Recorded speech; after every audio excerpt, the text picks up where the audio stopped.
نحمده ونصلي على رسوله الكريم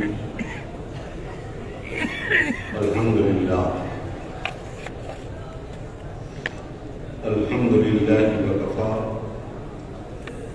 وسلام على عباده الذين اصطفى أما بعد أعوذ بالله من الشيطان الرجيم بسم الله الرحمن الرحيم والتين والزيتون وطور سينين وهذا البلد الأمين لقد خلقنا الإنسان في أحسن تقويم ثم رددناه أسفل سافلين إلا الذين آمنوا وعملوا الصالحات ولهم أجر غير ممنون آمنت بالله صدق الله العلي العظيم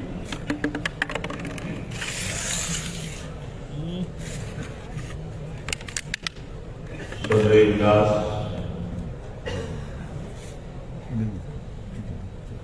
شہزادہ حضور حافظ ملت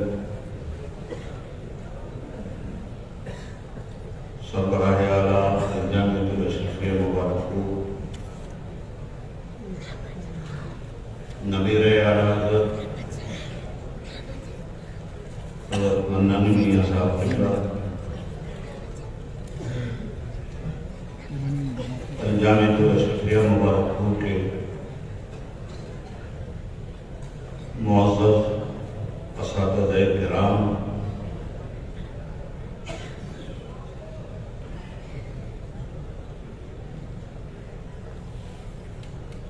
حافظ ملت علیہ رحمۃ و رضوان کی عظیم درسگاہ سے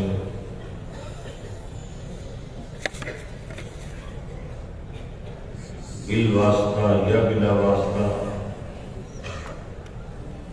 فارغ شدگان علماء ملت اسلامیہ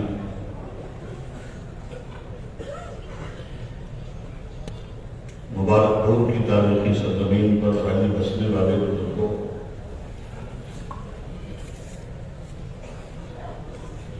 اکناف ہند کے مختلف گوشوں سے آنے والے حضور حافظ ملت کے شہدائیوں،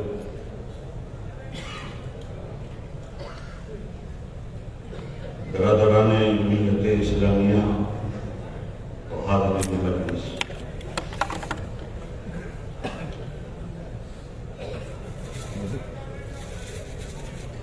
آئیے ہم اور آپ انتہائی خلوص و عقیدت کے ساتھ سرور کائنات جناب محمد رسول اللہ صلی اللہ علیہ وآلہ وسلم کے حضور بآواز بلند ہدیہ درود و سلام پیش کریں۔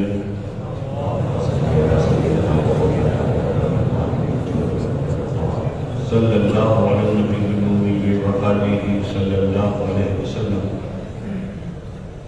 صلاة و سلاما علیک یا رسول اللہ وسلم علیک یا حبیب اللہ۔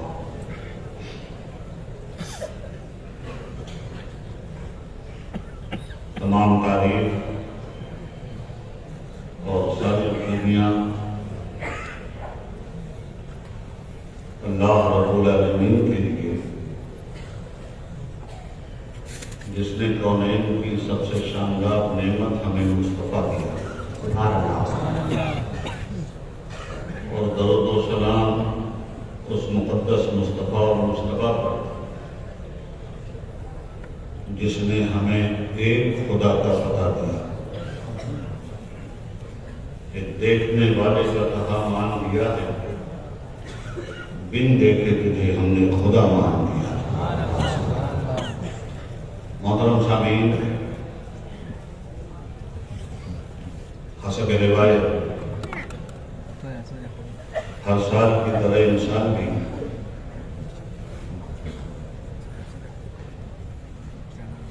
47ویں عرس حافظ ملت کے مبارک موقع پر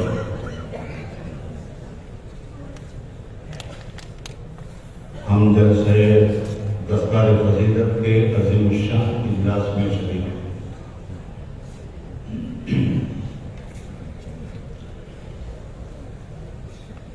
اس گلشن کا معنی ملت کا والی، محسن قوم، جس کے نام نامی اور اس کی گرامی کے ساتھ ہماری عقیدت پاکستان ہے، یعنی حضور حافظ ملت رحمۃ اللہ تعالیٰ علیہ کا یہ یوم وصال بھی ہے۔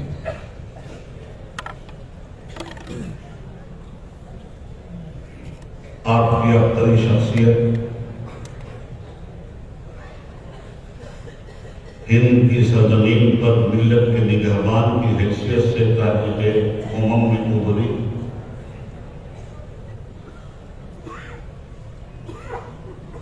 اور علم و عرفان کے وہ چراغ آپ نے جلائے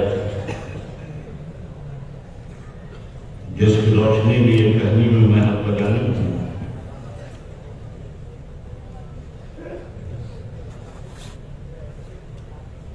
ایک چراغ عشق سے جلتے گئے کتنے چراغ، ایک چراغ عشق سے جلتے گئے کتنے چراغ، خاک کا ہر ذرہ ماہو کہکشاں بنتا گیا،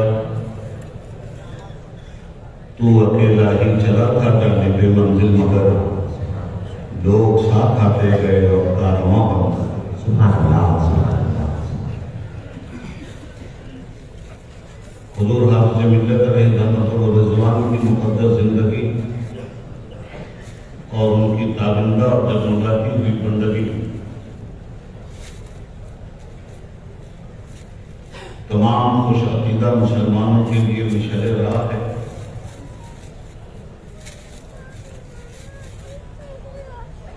ضلالت کے صحرا میں بھٹکنے ہوئے والے بھٹکنے والے لوگوں کے لیے داعیہ برابر۔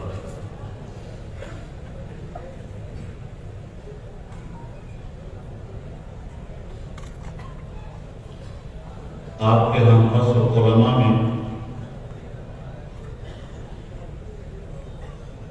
ایسی عظیم الشان شخصیتیں افق عالم پہ جلوہ ریز ہوئی،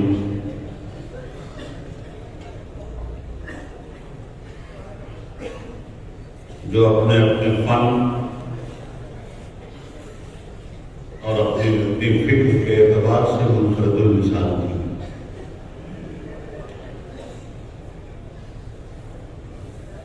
ہند کی سرزمین پر جب تابوت و جبروت نے مائی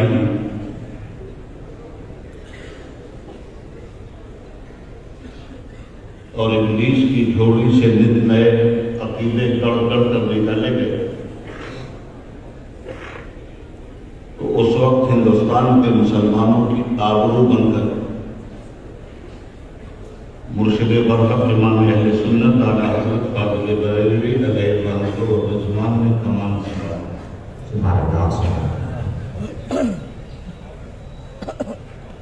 اعلیٰ حضرت کے علم و فضل کا احاطہ اس دور کے سارے علماء ہند مل کر کرنا چاہیں تو بھی احاطہ ممکن نہیں۔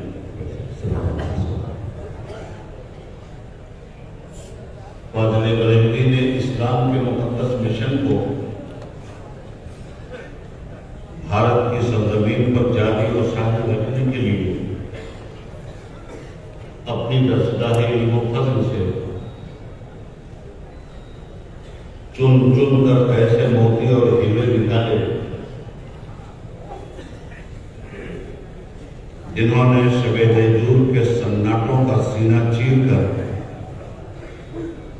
علم دین کی شمع ہر جہاد روشن فرمائی۔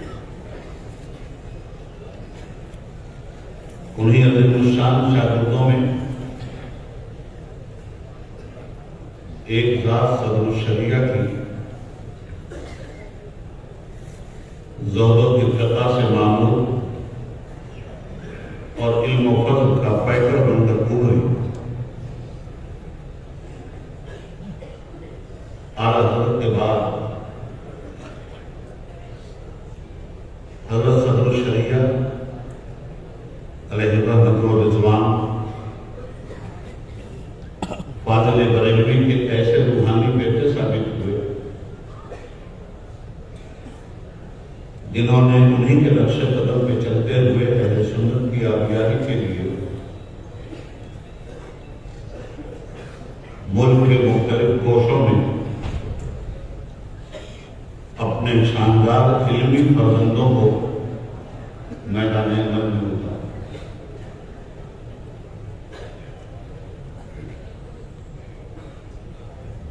حضرت مجاہد ملت علیہ الرحمۃ والرضوان حضرت مولانا عبدالمصطفیٰ اعظمی علیہ الرحمۃ، مفتی رفاقت حسین صاحب، علامہ غلام جیلانی میٹھی اور اس طرح کے بے شمار ان کے تلامذہ اپنے اپنے فن کے امام ہونے کی حیثیت سے منصب شہور پر جلوہ کر رہی ہے۔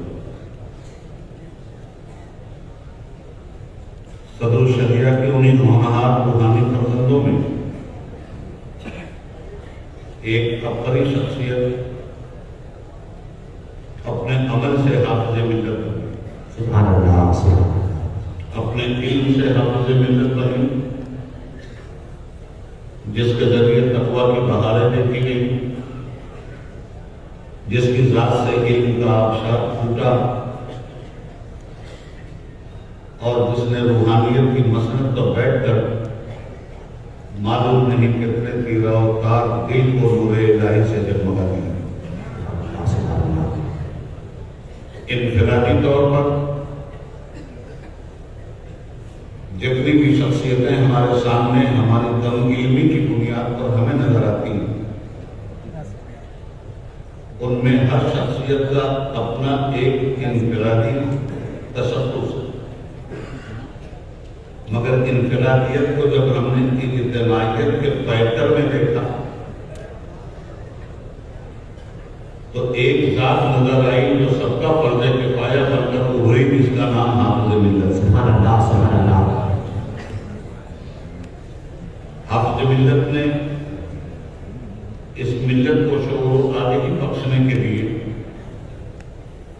ایک تدبیر محکم گیر کا فلسفہ اپنایا اور مبارک پور کی سرزمین کو علمی اعتبار سے وہ استحکام بخشا کہ گمنام مبارک پور آج سارے عالم کے لیے مبارک ثابت ہوا۔ بچتا ہے آج علم کا جو سال دوستوں، یہ بھی اسی جرس کی ہے آواز کو، سبحان اللہ، سبحان اللہ۔ حافظ ملت نے ہر فن کی ندی بہائی، ہر فلسفے کے میدان میں اپنی جولانیت دکھلائی، متقیوں کا ایک گروہ پیدا کیا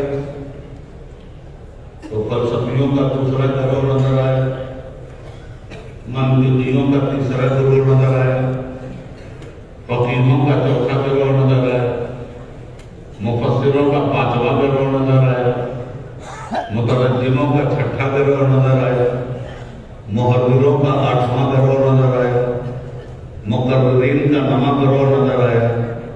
ایک میدان سیاست رہ گیا تھا، اس میدان سیاست میں بھی حافظ ملت نے کے فرزندوں نے میدان عمل میں اتر کر میلاد النبی کا پرچم لہرایا اور اس ملت کو عید میلاد النبی حافظ ملت کے علم و عمل اور فضل و برکات کے صدقے میں بنا عبید اللہ اعظمی قوم کو اللہ نے عطا کی۔ سبحان اللہ، سبحان اللہ۔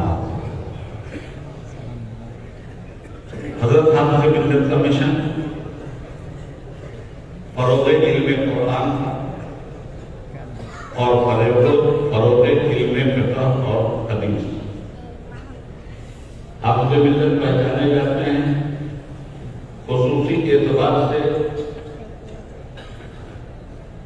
فقہ کے میدان میں، حدیث کے میدان میں اور علم قرآن کے میدان میں۔ گویا حافظ ملت نے اس قوم کو ایسا پیغام دیا اور علم کی ایسی وسیع تر دنیا میں اس قوم کو اتار کے ڈالا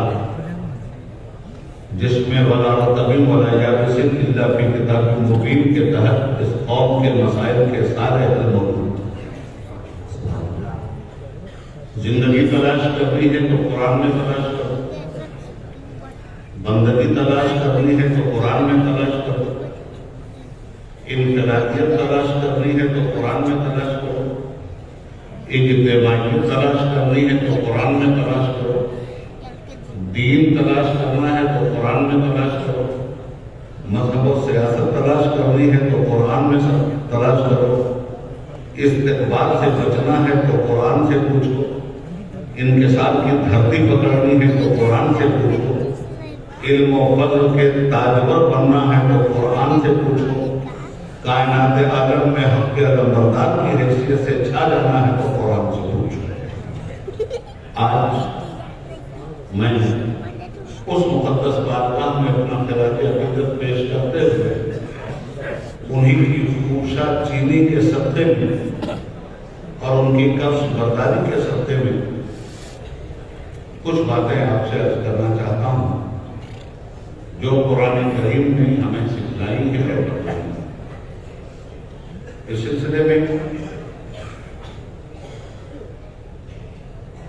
حافظ ملت نے زندگی میں قرآن کی سیر کروائی، حدیث کی سیر کروائی اور فقہ اسلامی سے انسانیت کو آشنا کی۔ آئیے ہم قرآن کریم کے کچھ شہکاروں کا سے استفادہ کریں اور اس سلسلے میں میں نے سورہ 3 کی 6 آیتیں پڑھنے کا شرف حاصل کیا۔ رب العالمین فرماتا ہے والتین، مجھے قسم ہے انجیل، والزیتون، میں قسم یاد کرتا ہوں زیتون، وطور سینین، اور میں قسم یاد کرتا ہوں طور پہاڑ،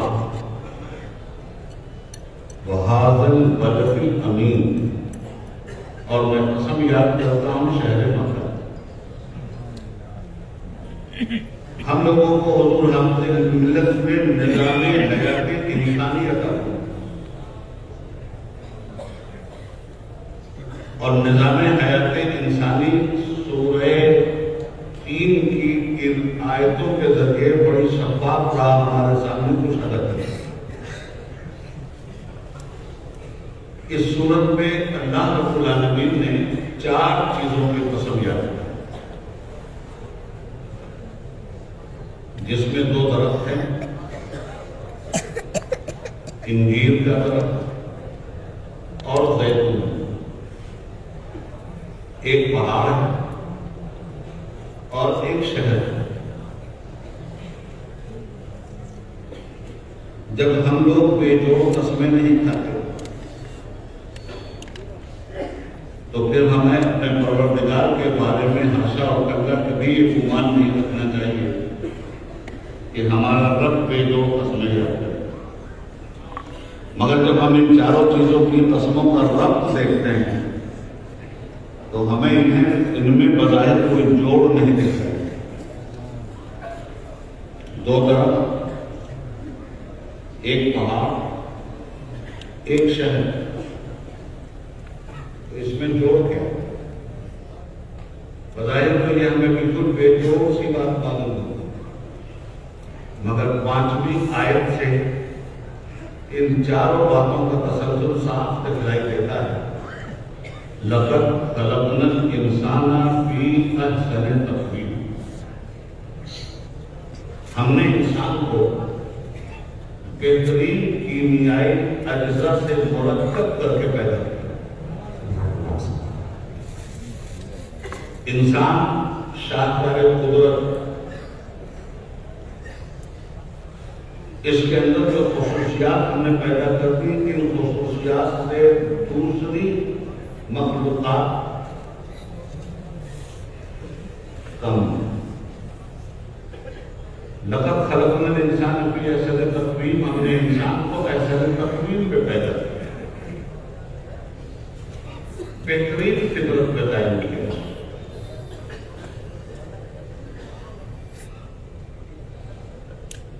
اس آیت سے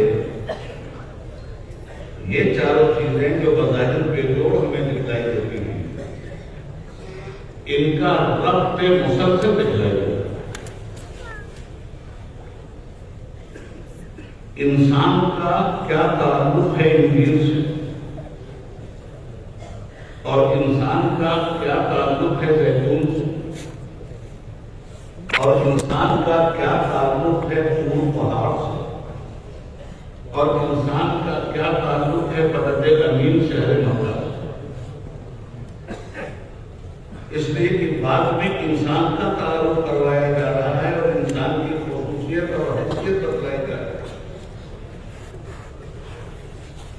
تو بنایا تو احسن تقویم،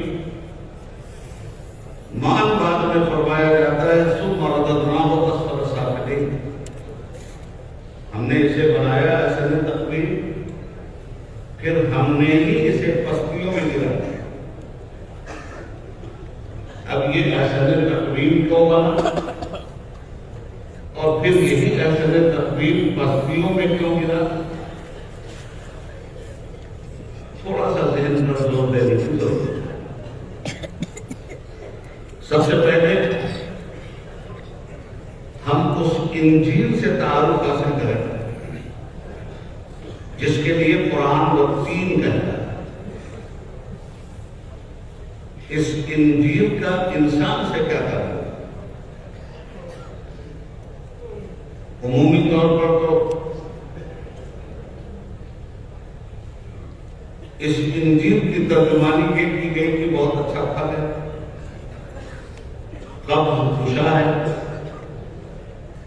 اعصاب کو طاقت بخشتا ہے۔ زیتون کے بارے میں بتایا گیا بہت اچھا پھل ہے،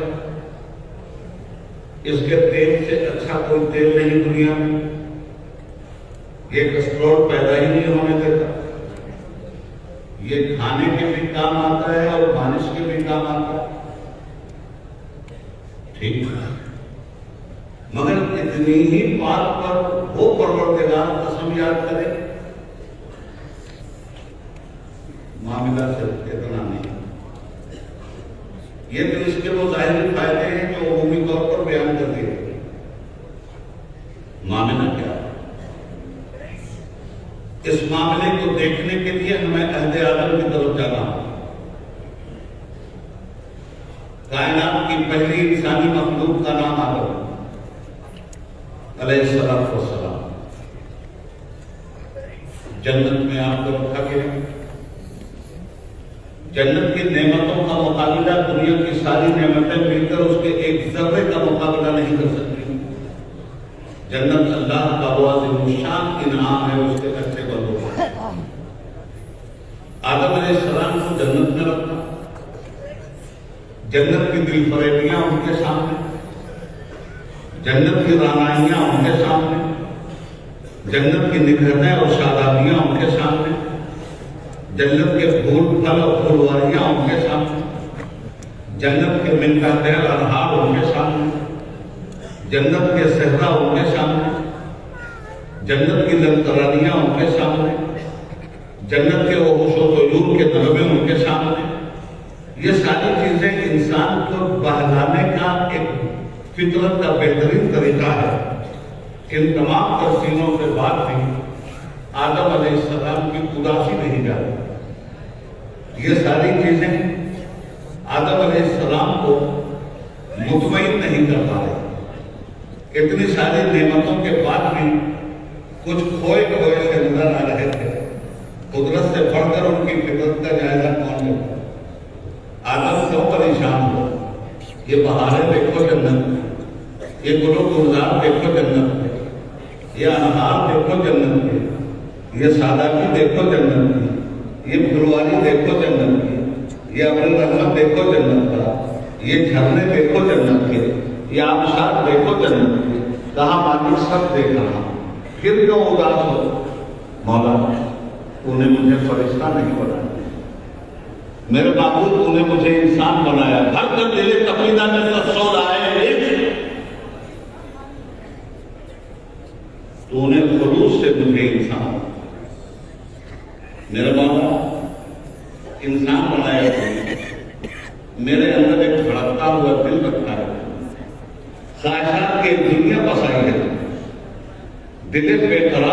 ان تمام تر خوبیوں کے باوجود قرار نہیں آتا. مالک کچھ عجیب و غریب کبھی میں محسوس کرتا ہوں. ایک لمحہ کے لیے آنکھ بند ہوئی اور دوسرے لمحے عجیب و غریب چیز نگاہ کے سامنے تھی. ایک حسین مورت، ایک خوبصورت مجسمہ، ایک پائٹر رانائی عورت ہوا کے نام سے نگاہوں کے سامنے.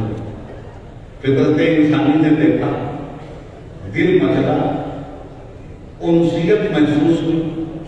انسان بنے تھے، محبت کے پیکر بن کر سامنے آئے تھے. بے تحاشا جناب ہوا کی طرف ہاتھ بڑھایا، لپکنے لگے.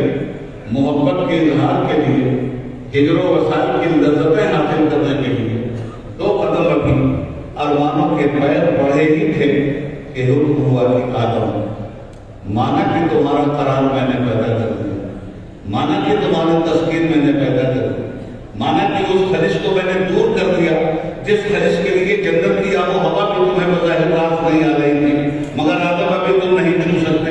میرے نظام کے تحت تمہیں چھونا ہوگا، میرے اصول کے تحت تمہیں چھونا ہوگا، میری شریعت کے تحت تمہیں چھونا ہوگا. اپنی طبیعت کی بنیاد پر تم میری کسی چیز کا استعمال نہیں کر سکتے. جب بھی کسی چیز کا تم یا تمہاری اولادیں استعمال کرے گی تو میری شریعت کے دائرے میں کرے گی. اس لیے آدم، پہلے میں تمہارا نکاح کرتا ہوں جناب حوا سے اور انہیں باقاعدہ تمہاری بیوی بناتا ہوں. اس کے بعد تم جناب حوا کی طرف اپنے ولولۂ شوق کے 2 گام بڑھا سکتے ہو. حضرات گرامی، یہ وہ منظر آپ نگاہوں میں رکھیے اپنے والدین. اب جب اس کے بعد انہوں نے کہا مالک یہ نکاح کیسے ہوگا، تو حکم ہوا کہ مہر دین دے دیں. تو مہر کیا ہوتا ہے؟ کہا 30 مرتبہ تم اور 20 مرتبہ یہ ہوا تو اب تک تمہاری بیوی نہیں ہے. بیوی بننے کے لیے شرط یہ ہے کہ 20 مرتبہ تم میرے حبیب پہ درود بھیجو اور 30 مرتبہ تمہاری بیوی میرے حبیب پہ درود بھیجے. اس کے بعد یہ چیز جو ابھی تک غیر محرم تھی تمہارے لیے محرم نیاز ہے. جنت میں اب یہ پہلا جواب سکون کے ساتھ اپنی زندگی گزارنے لگا. حکم ہوا جنت میں کہ آدم، جہاں چاہو کھاؤ پیو، جیسے چاہو عیش و عشرت کے ساتھ زندگی گزارو، کوئی محنت نہیں کرنی ہے. آدم وَلَكُمْ فِيهَا مَا تَشْتَهِي أَنفُسُكُمْ وَلَكُمْ فِيهَا مَا تَدْعُونَ. تمہارے دل میں کسی چیز کی خواہش پیدا ہوگی، ابھی خواہش کی تکمیل نہیں ہو رہی ہوگی، وہ چیز تمہارے سامنے ہوگی جس سے تم لطف اندوز ہو جاؤ گے. آدم خوب مستی سے رہو جنت، مگر ایک بات یاد رکھو، فَلَا تَقْرَبَا هَٰذِهِ الشَّجَرَةَ فَتَكُونَا مِنَ الظَّالِمِينَ. وہ دیکھو ایک درخت کی نشاندہی کر دیتا ہوں، اس کے قریب نہ جانا ورنہ حد سے گزرنے والوں میں ہو جاؤ گے. فَأَزَلَّهُمَا الشَّيْطَانُ، شیطان نے دھوکہ دیا. میاں بیوی دونوں دامے فریب میں آ گئے اور ایک نہ کردہ گناہی کی لفظ سے دو جا. آپ نے واقعات سنے ہیں، تفصیل میں نہیں جانا. میں آج آپ کو وہ بات بتانا چاہتا ہوں جو بنیادی بات ہے، جسے سمجھنا ضروری ہے. اور حافظ ملت کا کمال یہی تھا کہ ہر بنیادی بات کو نہایت خوبصورتی کے ساتھ انسانوں کے دل و دماغ میں پیوست کر کے نظام راہ انسانی کو دنیا کے سامنے پیش کرتے تھے. حیات نظام انسانی کیا ہے؟ حیات نظام انسانی یہاں سے شروع ہوتی ہے. چلے گئے طرف آگئے شیطان کے بہکاوے میں. فَأَزَلَّهُمَا الشَّيْطَانُ، ذلت دے دی اسے. ذلت میں اور گناہ میں فرق ہوتا ہے.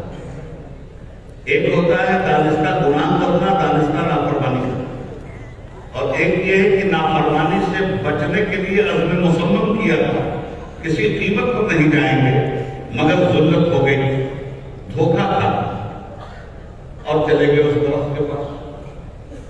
کیا ہوا؟ جو ہی انہوں نے اس کا پھل کھایا، ہوا کیا؟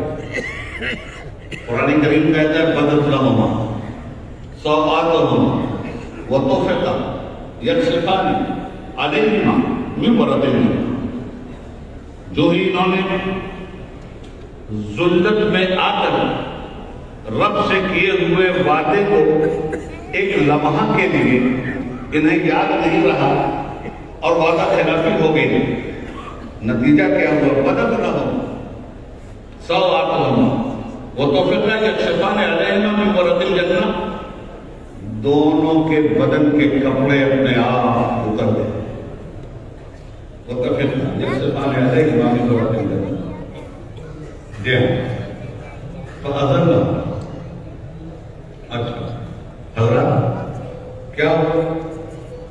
کپڑے اتر گئے، مادر ذات پر آنا،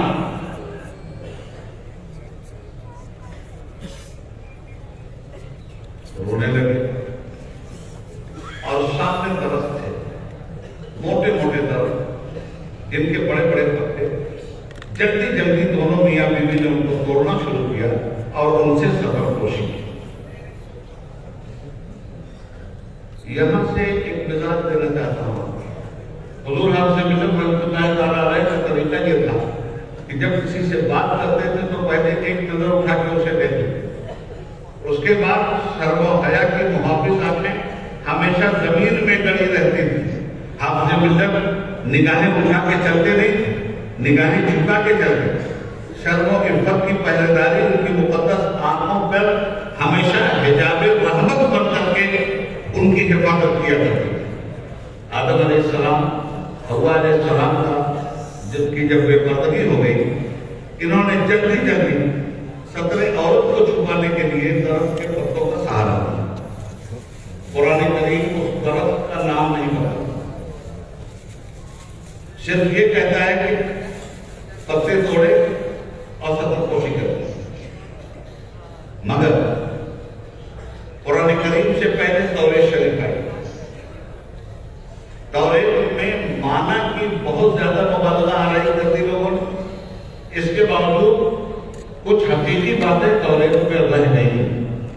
قرآن تو درخت کا نام نہیں لیتا، مگر توریت درخت کا نام لیتی۔ توریت بتاتی ہے والتین، یہ انجیر کا درخت تھا جس کے بڑے بڑے پتوں کو جلدی جلدی توڑ کر دونوں میاں بیوی نے اپنی سطح سبحان اللہ۔ اب یہاں سے ایک مزاج ہے، فطرت آدم۔ فطرت آدم یہ ہے کہ وہ بے شرمی سے اجتناب کرے، بے حیائی سے اجتناب کرے۔ یہ آدم کی فطرت میں تھا۔ جب ان کی صدر کھل گئی تو صدر پوشی کے لیے جلدی جلدی انہوں نے پتوں کا سہارا لیا۔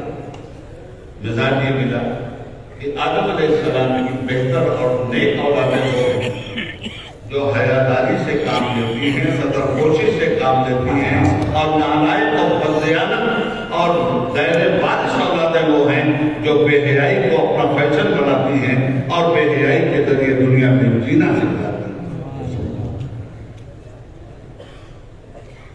یہ انجیر کا درخت والتین،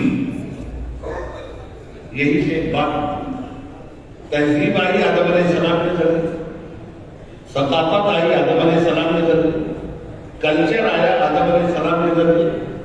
تو یہ جو تہذیب ہمارے پاس آئی، ہم اس درخت کو سلام کرتے ہیں جس درخت کے پتوں نے تہذیب کا تعارف ہماری دنیا سے کر رہا ہے۔ والتین، قسم ہے مجھے انجیر کے درخت، میں اس کا ترجمہ یوں بھی کروں، قسم ہے مجھے عہد آدم، اس کا سیدھا تعلق ہمارے والدین سے، والزیتون، اور میں قسم یاد کرتا ہوں زیتون کی، اس زیتون کا انسان سے کیا تعلق؟ اب ہمیں عہد نوح کی طرف جانا علیہ السلام۔ قوم نے بغاوت کر دی، قوم نے سرکشی کر دی، قوم نے ان کو جھٹلایا، اللہ کا نبی ماننے سے انکار کیا۔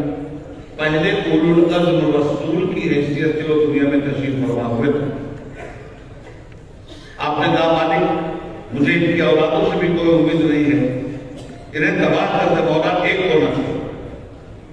اللہ نے فرمایا نوح ہم نے ان کی موت پہ سگنیچر کر دیا، اب ایسا کرو کہ تمہارے ساتھ کچھ مومنین تھے، ان کی حفاظت ہمارے ذمہ کرو، ایک کشتی کا نقشہ بھیجو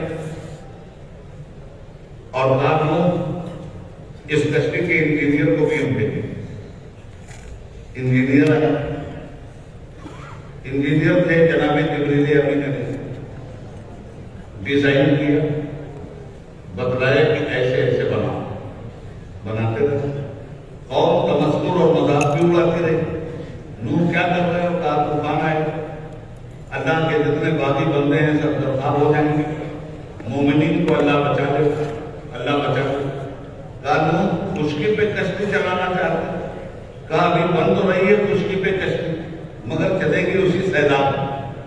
پھر آپ نے سنا ہو وہ طوفان بھی آیا، اور اس طوفان میں اللہ نے حکم دیا کہ نوح مومنین کو اس میں سنبھالو اور پرندوں کے اور جانوروں کے جوڑے رکھو۔ حضرات آپ جانتے ہیں 950 برس تک نوح علیہ السلام نے تبلیغ اسلام کی۔ 950 برس عمر نہیں ہے، 950 برس تو تبلیغ کی عمر، اللہ ہی جانے ان کی عمر کتنی ہے۔ 950 برس تک جس قوم کو وحدانیت سمجھائی گئی، جس قوم کو رسالت سمجھائی گئی، جس قوم کو اتقاء سمجھایا گیا، جس قوم کو جہنم سے بچنے کے لیے ڈرایا گیا، جس قوم کو جنت کی خوشخبری سنائی گئی، کیسی ناذہن اور مجرم قوم تھی وہ کہ 950 برس کے بعد مسلمان کیوں کتنے ہوئے؟ اللہ اس طرح کی روایات 72 یا 82 کو مسلمان۔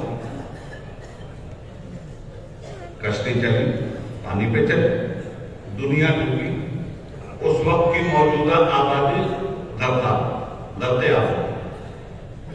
اب چلے لوگ کشتی میں، کتنے دن چلیں گے؟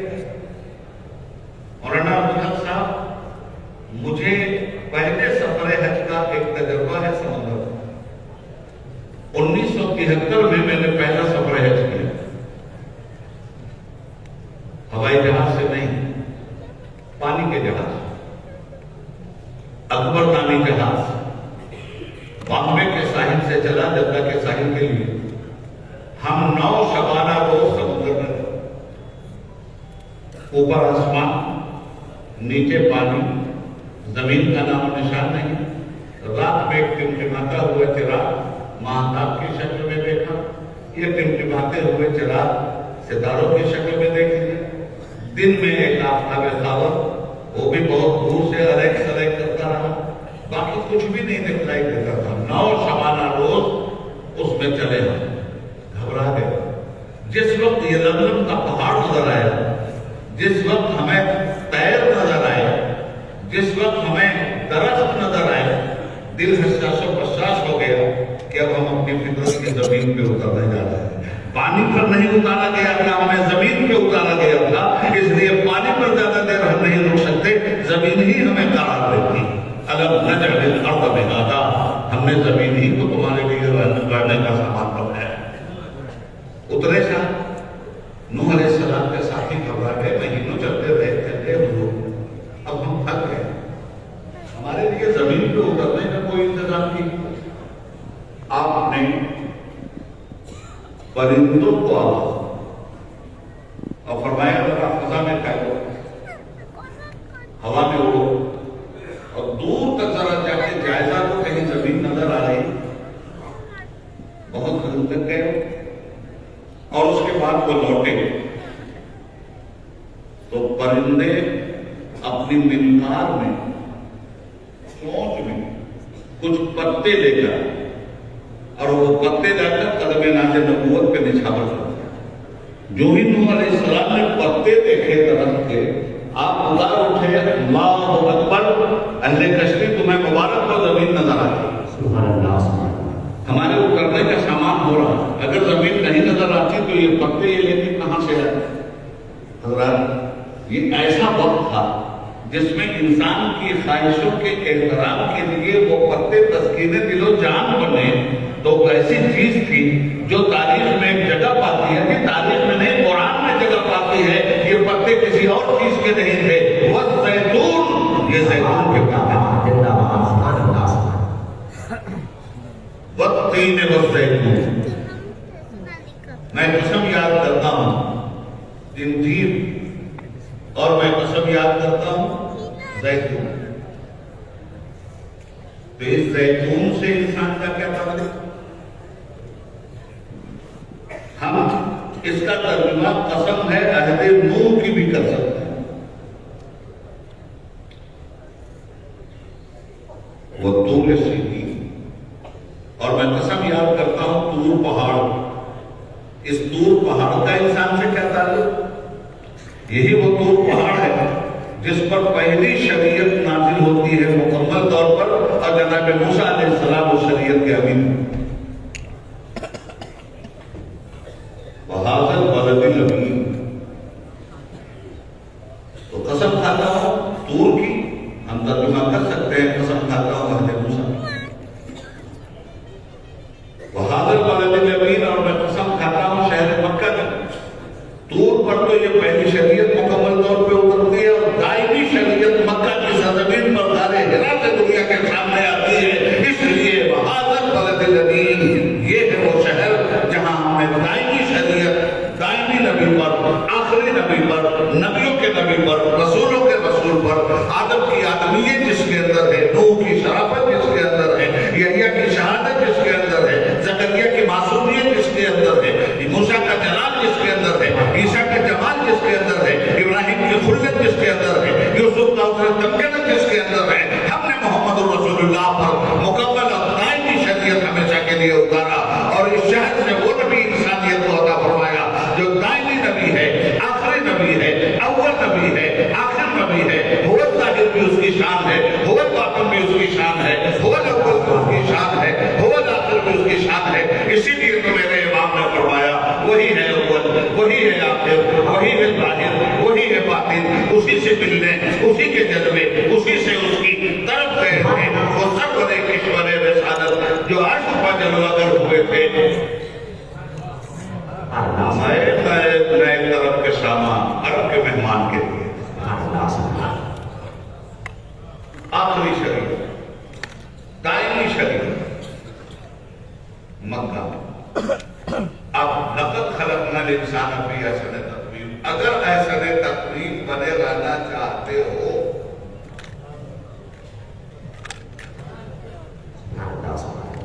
تو صاحب تین سے رابطہ پیدا کرو، صاحب زیتون سے رابطہ پیدا کرو، صاحب طور سے رابطہ پیدا کرو، اور صاحب مکہ سے رابطہ پیدا کرو. اب یہ رابطہ تو میرے خیال سے ہو گیا. والتین والزیتون وطور سینین وہذا البلد الامین لقد خلقنا الانسان فی احسن تقویم. اچھا حضرات، انسان کے لیے کیا کہا؟ لقد خلقنا الانسان فی احسن تقویم. اور پھر اس انسان کے لیے کیا کہا؟ ثم رددناہ اسفل سافلین. اگر ان نبیوں کے ساتھ رابطے میں رہو گے، ان کے واسطوں میں رہو گے، ان کے راستے پہ رہو گے، تو احسن الخالقین نے تمہیں لقد خلقنا الانسان فی احسن تقویم کے ذریعے احسن تقویم بنایا ہے. اور ان کا راستہ اگر چھوڑ دو گے تو جو احسن تقویم ہم بنانا چاہتے ہیں، ان کا راستہ چھوڑنے کے بعد انہیں اسفل السافلین میں بھی ہم دھکیلنا ہوگا. ثم رددناہ اسفل السافلین. تو یہ انسان کیا بنا؟ احسن تقویم. پھر کیا بنا؟ اسفل السافلین. اتنا ہی نہیں ہو، یہ انسان بڑی عجیب و غریب چیز. فجعلناہ جمیعا بصیرا. یہ دیکھنے والا بھی ہے، سننے والا بھی. کتنی قسمیں ہوئی حضور انسان کی؟ احسن تقویم انسان، اسفل السافلین انسان، سمیع انسان، بصیر انسان. بات اتنی ہی بھی نہیں. اِنَّا عَرَضْنَا الْأَمَانَةَ عَلَى السَّمَاوَاتِ وَالْأَرْضِ وَالْجِبَالِ فَأَبَيْنَ أَن يَحْمِلْنَهَا ذرا تو بتائیے أَن يَحْمِلْنَا وَأَشْفَقْنَ مِنْهَا وَحَمَلَهَا. اصل میں کرونا ہونے کے بعد پریشانی مجھے ہو گئی ہے بھولنے کی، مگر انشاءاللہ بھولوں گا نہیں، محافظ موجود ہے. اللہ کہتا ہے ہم نے آسمان، زمین اور پہاڑ سے کہا ہماری امانت اٹھاؤ. سب ڈر گئے، مالک ہمارے بس کی بات نہیں. جو امانت پہاڑ نہ اٹھا سکا، زمین نے ہاتھ جوڑ لیا، آسمان تھرا گیا، یہ انسان کس نے اٹھا لیا؟ وَأَشْفَقْنَا مِنْهَا وَحَمَلَهَا الْإِنسَانُ. اس امانت کو انسان نے کہا میں اٹھاؤں.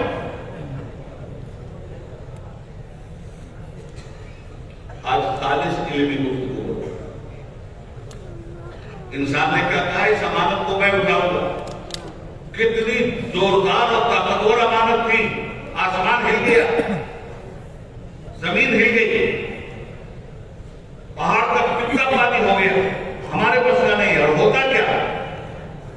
اٹھاتے تو کیا ہوتا؟ لو انزلنا هذا القرآن على جبل لرأيته خاشعا متصدعا من خشية الله.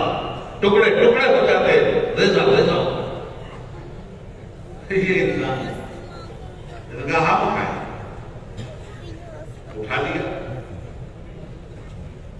إِنَّهُ كَانَ ظَلُومًا جَهُولًا. بے شک یہ انسان بڑا جاہل بھی تھا اور بڑا ظالم. بھائی صاحب حکم پہاڑ سے تم اٹھا، ہاتھ جوڑا نہیں مانا. زمین سے کہا تم اٹھاؤ، نہیں مالک ہمارے پاس کا نہیں. آسمان سے کہا تم اٹھاؤ اس امانت کو، نہیں مالک ہمارے پاس کا نہیں. یہ انسان دوست والا اس نے کہا ہم ہیں. اٹھا لیا تو اچھا کام کیا. تو جب اچھا کام کیا تو انعام میں ملنا چاہیے کہ جاہل کا ہے. اس نے اٹھایا اور کہا رہا ہے قرآن تم جاہل ہو، اب تم ظالم ہو. انہو کان ظلوما جہولا. یہ جاہل بھی تھا، یہ ظالم بھی تھا. معبود ہم نے تو اچھا کام کیا، تیرے حکم کی پیروی کی، اور بدلے میں تو کہہ رہا ہے یہ ظالم بھی تھا، یہ جاہل بھی تھا. قسم خدا کی قرآن کی اس معجزے پہ قربان جائیں. اور یہ قرآن کو زندگی پر آپ نے بھی سمجھاتے رہے. معجزے پہ قرآن کے اس ایک جملے میں قرآن کریم نے زمین و آسمان کی تنابیں ہلا کر کے رکھ دی ہیں. انہو کان ظلوما جہولا. جب تک اے انسان تو نے اس امانت کو اٹھایا نہیں تھا، تب تک تو ظالم بھی تھا، جاہل بھی تھا. تو نے اس امانت کو اٹھایا، ظلم عدل سے تو نے بدلا ہے اور جہل علم سے تو نے بدلا. سبحان اللہ سبحان اللہ سبحان اللہ. اب کیا ہمیں کتنے ملے انسان؟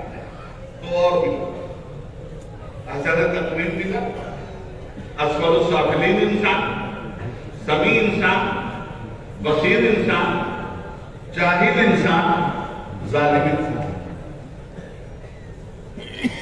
یہ ہے انسان کا تعارف. آگے چلیے. والعصر ان الانسان لفی خسر. قسم زمانے کی انسان گھاٹے میں. یہ گھاٹے والا بھی ملتا. 7 طرح کے انسان ملے ہیں. کسی میں بس نہیں ہے خلقل انسان ہوتا ہے. ہم نے انسان کو بہت کمزور پیدا کیا. ارے یہ تو 8 طرح سے مل گئے. وَيَدْعُو الْإِنسَانَ بِالشَّرِّ دُعَاءُهُ بِالْخَيْرِ. یہ انسان تو اپنی ہلاکت کی دعا ہم سے ایسے مانگتا ہے جیسے لگتا ہے کہ اپنی آبادی کی دعا مانگتا. تو کم سے کم 9 طرح کے انسان میں نے قرآن سے آپ کو دیکھا. اصل تقویم انسان، اسفل السافلین انسان، سمیع انسان، بصیر انسان، گھاٹے والا انسان، ضعیف انسان، ظالم انسان، جاہل انسان. اب مجھے ایک بات بتا دیں بتانے والے میرے لوگ جو آخر امام محمد رضا کے شہدائیوں سے جنگ کرتے ہیں، مجھے اتنا یہ بتا دیں کہ اے رسول پاک کو اپنے جیسا انسان کہنے والا مجھے بتا دو کہ اس میں سے کون سے انسان بڑا ترا کھنا اپنے جیسا کہنے پہ دورے اتنا ہے فرش پہ اور عرش پہ ان کی رہگزر. اب تو ہی خود انصاف کر, تو بھی بچا وہ بھی بچا. خیال ذات کو بلبل پر بچا دھوکے میں آ نہ جائے کہیں فکروں آگے کی. سرکار کائنات لباس بشر میں ہے. اگر تمہارے ہی جیسے تو اس میں سے کیسے انسان ہو؟ یہ تم جیسے انسان ہیں جن کا تعلق قرآن کرواتا ہے. ان کا تعلق چاہتے ہو تو آپ نے ملت کے اسٹیج سے سنو کہ ان کا تعلق کیا ہے. امام احمد رضا فاضل بریلوی کے خوش عقیدگی سے سنو ان کا تعلق کیا ہے. مفتی اعظم کی واجدگی سے سنو ان کا تعلق کیا ہے. حافظ ملت کے پڑھائے ہوئے سبق سے سنو ان کا تعلق کیا ہے. یہ انسان تمہارے ہیں جو کبھی اسفل السافلین بنتے ہیں, کبھی جاہل بنتے ہیں, کبھی ظالم بنتے ہیں. رہ گیا اس کا انسان تو الرحمن علم القرآن خلق الانسان علمہ البیان. یہ ہے اس کا انسان, یہ ہے اس کا انتخاب. تو اتنے طرح کے جو انسان بنے, آخر اتنے طرح کے بنے کیوں ہے؟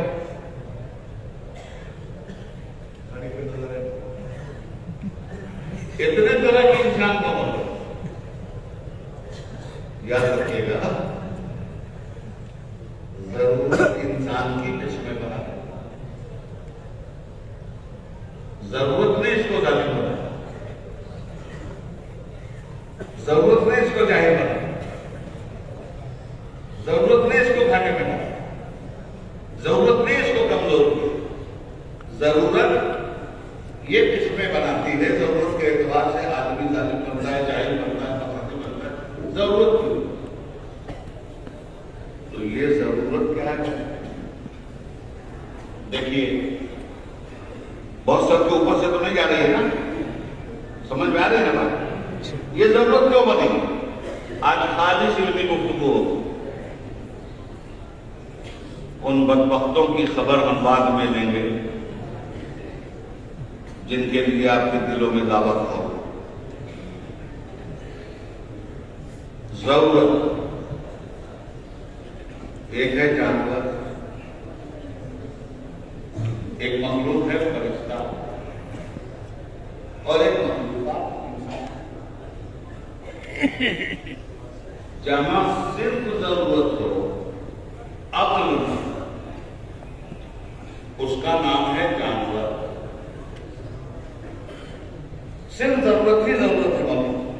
بھوک لگی کھائی, پیاس لگی پی لی, نیند لگی سو گیا, ہریالی دیکھ کر چل گیا. اس کو کیا لینا دینا کہ کس کا کھیت تباہ کر رہا, میرے مالک کا ہے دوسرے. جہاں چاہا بولو برداشت کر دیا. دو ڈنڈے آپ نے مارا ہو اٹھ کر کے چل دی. کیوں؟ عقل نہیں ہے. اور جانور نام ہے ضرورت کا, اس کے پاس عقل ہی نہیں ہے. دوسری مخلوق ہے فرشتہ, اس کو ضرورت نہیں, اس کے پاس صرف عقل ہے. جانور کے پاس عقل نہیں, ضرورت ہے.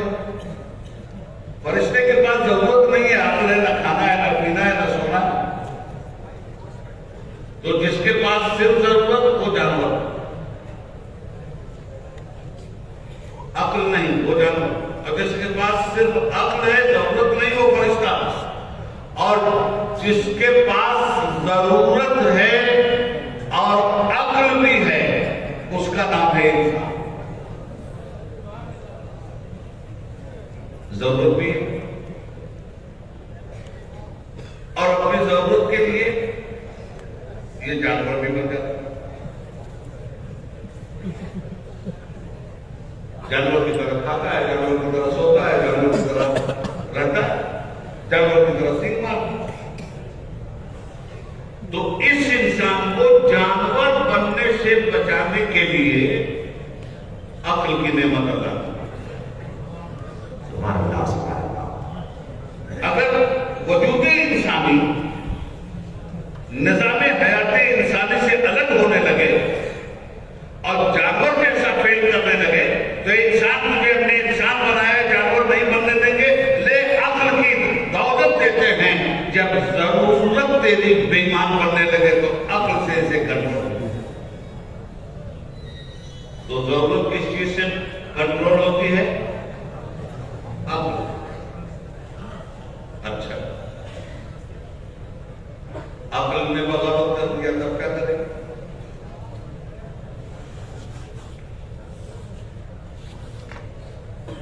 بھائی آدمی اگر عاقل نہ ہو تو نماز پڑھ جائے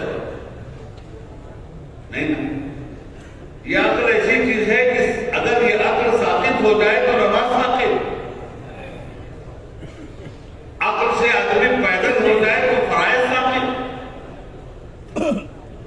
تو ضرورت نے جب ہمارا بغاوت کیا تو رب نے کہا عقل سے کنٹرول کر، لے عقل کی دولت دیتے انسان کو۔ عقل نے سرکشی کیا تھا، اللہ نے کہا علم دیتے، علم سے کنٹرول کر۔ ضرورت ان کنٹرول ہوئی، عقل سے کنٹرول کرو۔ عقل نے بغاوت کیا، علم سے کنٹرول کرو۔ اور عقل و علم کی بغاوت معمولی چیز ہے؟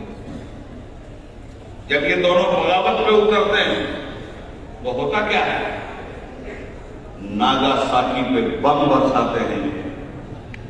جب عقل و علم کی طاقت بغاوت پہ اترتی ہے، ہیروشیما کو برباد کرتی ہے۔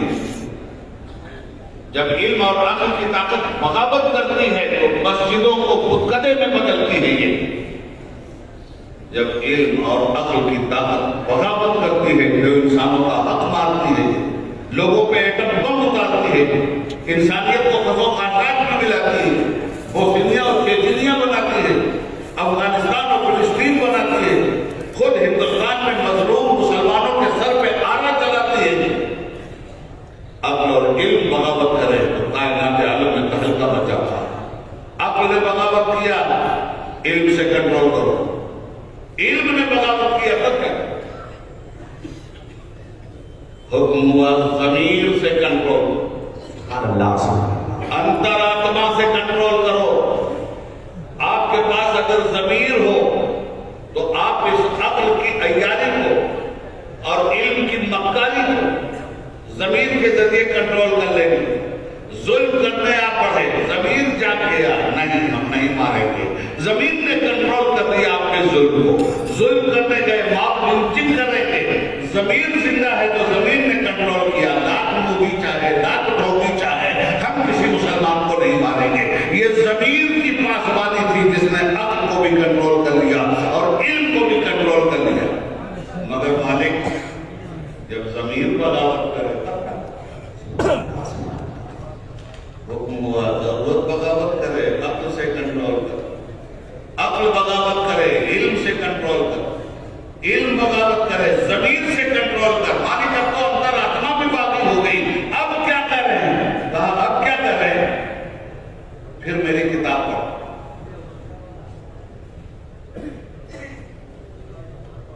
وَيُعَلِّمُهُمُ الْكِتَابَ وَالْحِكْمَةَ وَيُزَكِّيهِمْ۔